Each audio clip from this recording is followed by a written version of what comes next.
Hola a todos los amantes y curiosos de la historia. Bienvenidos a mi canal.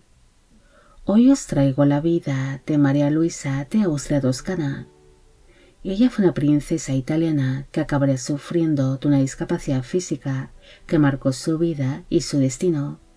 Siendo una mujer que, pese a sus limitaciones físicas, estuvo muy unida a su familia y sería muy querida por el pueblo florentino, que la llamaría la princesa jorobada, un apodo que no sería para nada despectivo y que la propia María Luisa aceptaría con agrado.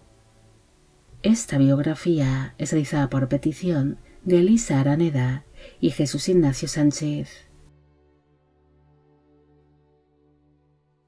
María Luisa Juana Josefa Cristina Rosa de Austria-Toscana y de Borbón, dos Sicilias, nació el 30 de agosto de 1798 en la ciudad de Florencia, en el Gran Ducado de Toscana, actualmente en Italia. Fue hija del Gran Duque Fernando III de Toscana y de la primera esposa de este, la Gran Duquesa Luisa de Borbón, dos Sicilias. El matrimonio tuvo 6 hijos en común, siendo María Luisa la cuarta de sus vástagos. Nada más nacer, las personas que asistieron al parto se percataron de que aquella niña sufría de una deformidad en la columna, algo que se fue haciendo cada vez más evidente mientras iba transcurriendo su crecimiento, desarrollando desde pequeña una visible joroba que la obligaba a caminar cada vez más encorvada. Según se cree, la deformidad física que padeció María Luisa durante toda su vida fue por culpa de la endogamia, debido a que sus padres eran primos hermanos, además de ser descendientes de una serie de familias que se habían casado entre parientes cercanos durante muchas generaciones, algo que provocó que muchos descendientes de estas familias reales acabasen muriendo durante la infancia. En cambio, otros sufrieron de problemas mentales o discapacidades físicas o intelectuales. Los primeros años de vida de María Luisa se verían marcados por las guerras napoleónicas. Cuando tenía tan solo un año de vida, el Gran Ducado de Toscana fue tomado por las tropas francesas, algo que obligó finalmente a la familia ducal el abandonar la ciudad de Florencia para refugiarse en Viena, donde serían acogidos por su tío paterno, el emperador Francisco II del Sacro Imperio Romano Germánico. Perdieron así sus padres el Gran Ducado de Toscana en el año 1801 con la firma del Tratado de Aranjuez, convirtiéndose este en el reino de Etruria, el cual sería gobernado por la familia Borbón-Parma. Un año después, su madre, la Gran Duquesa Luisa, falleció a causa de las complicaciones de su último parto, quedándose la princesa huérfana de madre cuando tan solo tenía 4 años de edad. Tras perder su padre, el Gran Ducado de Toscana, la corona imperial le entregaría en el año 1803 el recién fundado, pero breve, Gran Ducado de Salzburgo, como compensación por haber perdido todos sus dominios, pero este sería disuelto en el año 1805, siendo así entregado a su padre, el Gran Ducado de Wurzburgo, un nuevo territorio que sería recientemente fundado con la fusión de distintos principados arzobispados que pertenecían al Sacro Imperio Romano Germánico.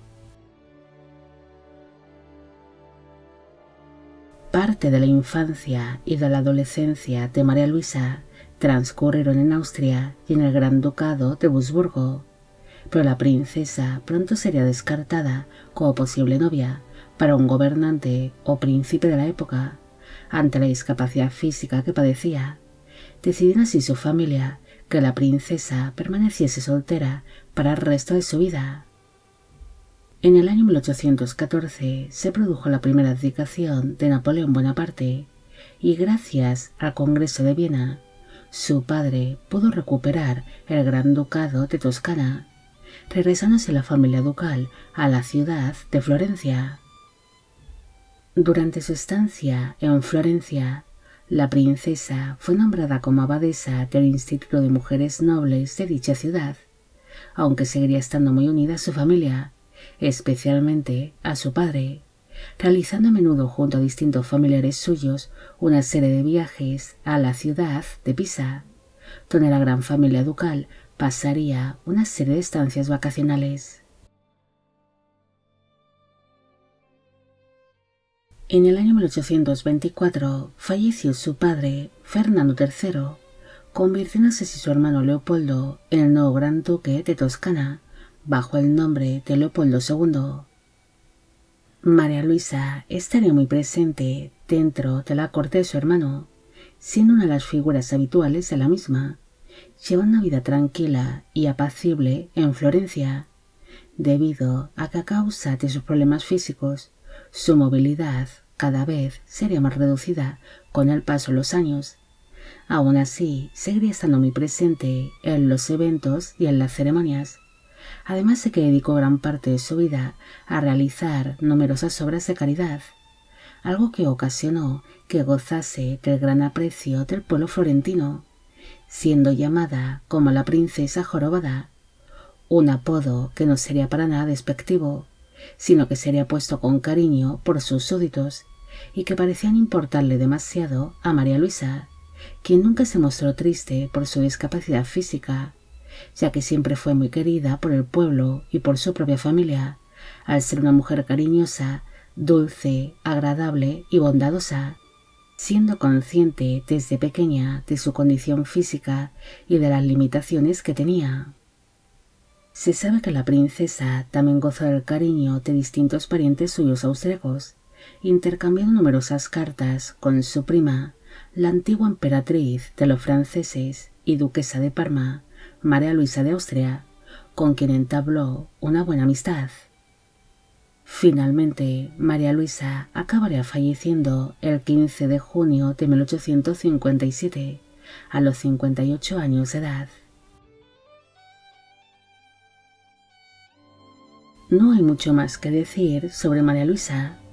Como otras tantas parientes suyas, acabaría sufriendo de por vida de una deformidad física que marcó su destino para siempre, siendo descartada como posible esposa para cualquier gobernante o príncipe de la época, ya que las mujeres de su misma posición solían ser destinadas a ser consortes y a dar el mayor número posible de hijos, pero tal vez, gracias a su discapacidad física, María Luisa se salvó de morir en un parto, como le pasaba a tantísimas mujeres en el pasado, logrando así llevar una vida plena y feliz junto a su familia, siendo una mujer muy querida no solo por distintos familiares suyos, sino también por el pueblo florentino, quien la apreciaba mucho por su gran bondad y su cercanía.